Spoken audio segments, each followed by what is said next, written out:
triknya Erik juga bukan sih? Maju jadi ketum PSSI, terpilih untuk menuju ke RI2. Gini, kita punya komitmen sama-sama. Jangan campurkan olahraga dan politik. Jelas saya ini mendapat amanah ya sampai 2027.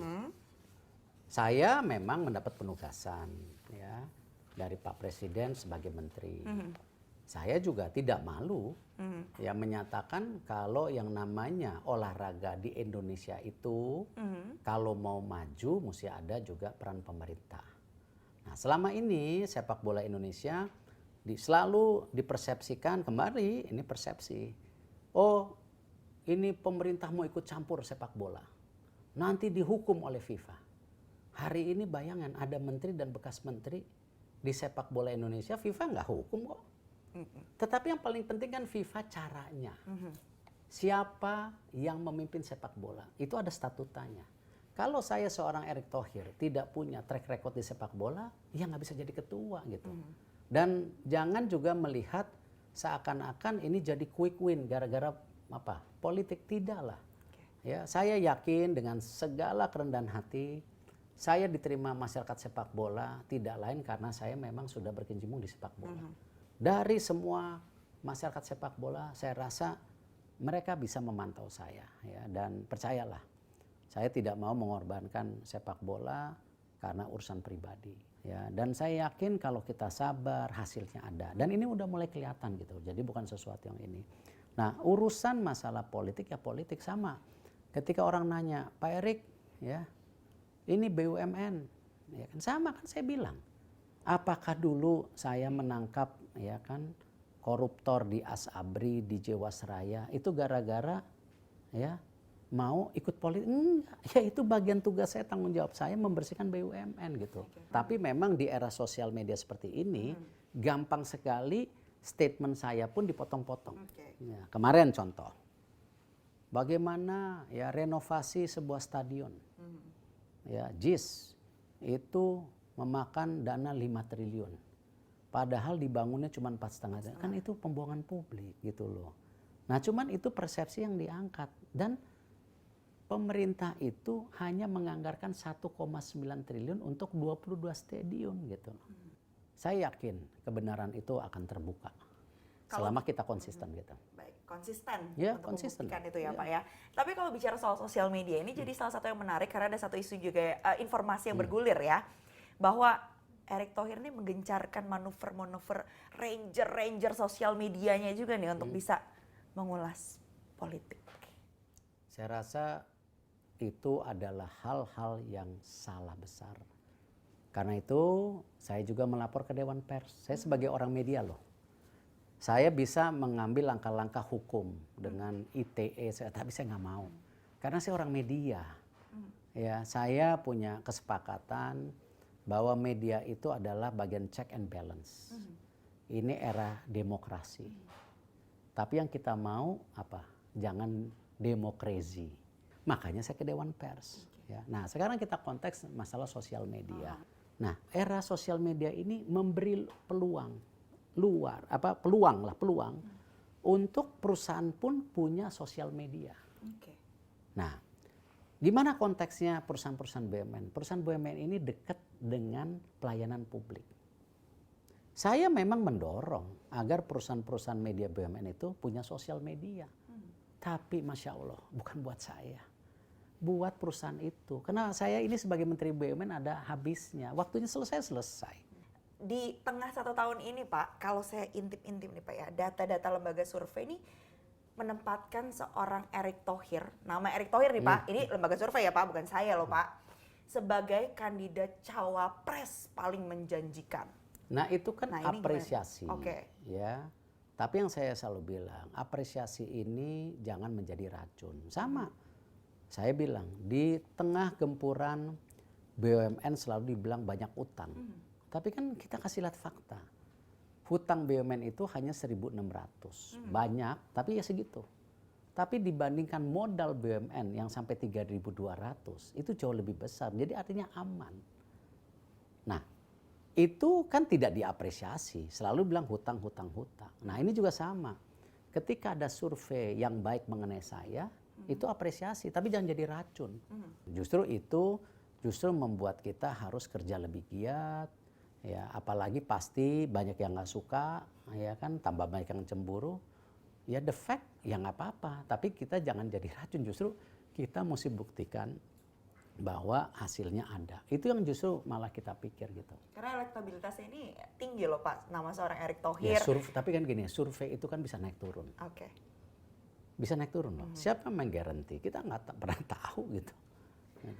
Artinya tapi dengan kondisi saat ini ya Pak, kita bicara bahwa surveinya menunjukkan elektabilitas Erick Thohir tinggi gitu. Artinya ada keinginan nih dari publik ya kan, yang menjadi responden dari survei tersebut.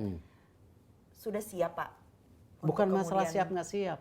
Maju. Kan ada aturan politik di Indonesia yang namanya calon itu harus diajukan oleh partai. Oke. Ya kan? Kita mau survei tinggi, nggak ada yang mencalonkan, ya nggak bisa juga kan gitu. Jadi apa istilahnya, jangan istilahnya apa GR nggak penting, padahal juga belum tentu partai mencalonkan itu loh. Tapi udah ada yang minang Pak? Atau sudah ada yang Ya, menyodorkan KTA? kalaupun ada yang minang pun, ya kan jumlahnya kan belum tentu cukup. Oke. Berarti yang sekarang yang udah minang nih yang nggak bisa maju sendiri ya Pak? Saya rasa begini, kata-katanya itu hubungan saya dengan Pak Zul itu konteksnya bukan karena hari ini. Saya punya hubungan emosional yang panjang dengan Pak Zul, dan saya rasa Pak Zul juga bicara dari hati ke saya, bukan hanya sekedar tadi politik, tapi apa, chemistry dan kepercayaan. Ya sama.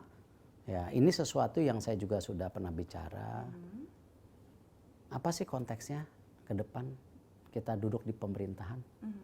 Apakah itu hanya kepuasan diri?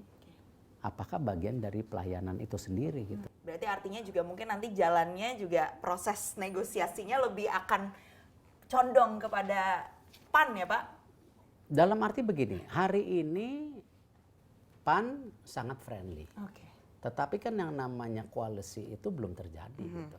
Jadi jangan terlalu dini juga gitu. Makanya saya selalu bilang konteksnya apa yang ada di depan mata ya kerjain aja dulu gitu. Jangan terlalu jauh gitu. Rakernas PAN itu kan awal-awal kemunculan dari kemudian adanya Erick Ganjar. Terus di sisi lain juga PAN sempat menyodorkan nih Pak proposal Erick Thohir bersama dengan Prabowo Subianto gitu. Bentuk komunikasi politiknya sebenarnya seperti apa sih Pak? Ya tanya ke PAN, jangan tanya ke saya. Di PRI, bukan di saya PRI. nyodorin gitu. Oke. Yang nyodorin PAN, kecuali saya yang menyodorkan. Oh gitu, ada fotonya. Nggak ada, ini yang nyodorkan PAN. Dan tentu konteks daripada pembentukan koalisi itu masih berjalan. Gitu. Ini yang saya bilang, kenapa saya selalu mengingatkan tim saya, ya di BUMN, di PSSI. Ayo kita pisahkan apa yang sedang terjadi, apa yang kita mau lakukan. Ya, jangan dicampur-campur. Tidak mudah.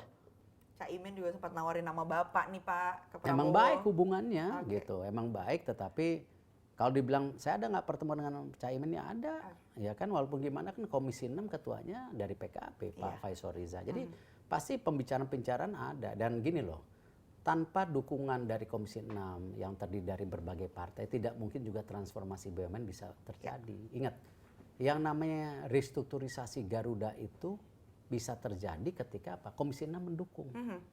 Itu loh. Ini konteksnya mesti dilihat dari berbagai angle. Jadi, nah ini yang saya harapkan juga. Kenapa? Ya kita harus punya hubungan baik dengan stakeholder manapun. Ya baik itu untuk kepentingan pribadi, ya, atau tentu buat BUMN ataupun dengan ya dunia olahraga. Itu kuncinya itu. Terakhir kemarin Pak Ganjar juga pulang haji nih Pak. Sempat ketemu sama Pak Erick, ada pertemuan empat mata itu. Kalau boleh tahu bahas apa tuh Pak? Bahas soal U20 kemarin atau justru menuju tahun depan? Ya, saya rasa hubungan saya dengan Pak Ganjar sangat baik. Oke. Ya, kita terlepas ada isu U20 lah apa, itu saya rasa bukan isu yang meretakkan hubungan gitu. Ya. Dan kemarin ya memang ada diskusi, kebetulan kami mendapat program ya penugasan pemerintah di mana Bapardas, Badan Pangan Nasional itu untuk juga yang namanya Bulox ini kita bisa untuk juga membantu stunting, RNI membantu stunting dengan telur dan ayam. Jadi hubungannya baik, dan beliau kemarin pulang dari haji ya, saya rasa hubungan yang sangat positif. Tapi ada juga ya Pak obrolan soal tahun depan? Tidak. Tidak ada bahasan sama sekali soal 2024? Tidak bicara sepak bola, tidak bicara mengenai tahun depan.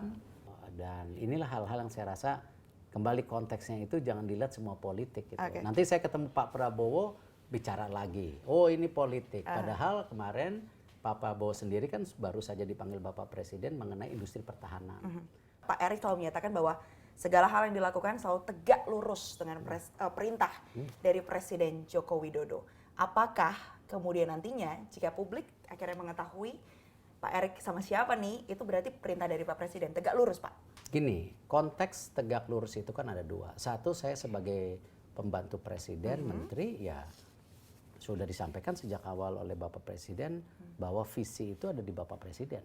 Saya itu penugasan yang harus diselesaikan. Nah, kalau konteks politik saya rasa Bapak Presiden belum bicara, oh Pak Erick kesini, nggak ada, belum ya. Pak. Terus kalau dibilang GR, oh Pak Erick ini surveinya tinggi ya, Pak Erick kesini. Enggak, beliau nggak bicara itu kok.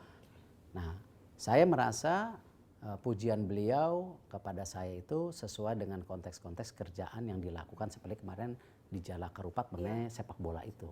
Jadi tidak konteks yang lebih lebar. Justru ini PR-nya makin ditambah ya Pak ya sebagai Menteri BUMN. Ya, itu challenge yang ya kita coba buat yang terbaik lah. Kita masih akan tunggu nih kira-kira taktik-taktik apa lagi yang dilakukan oleh seorang Erick Thohir.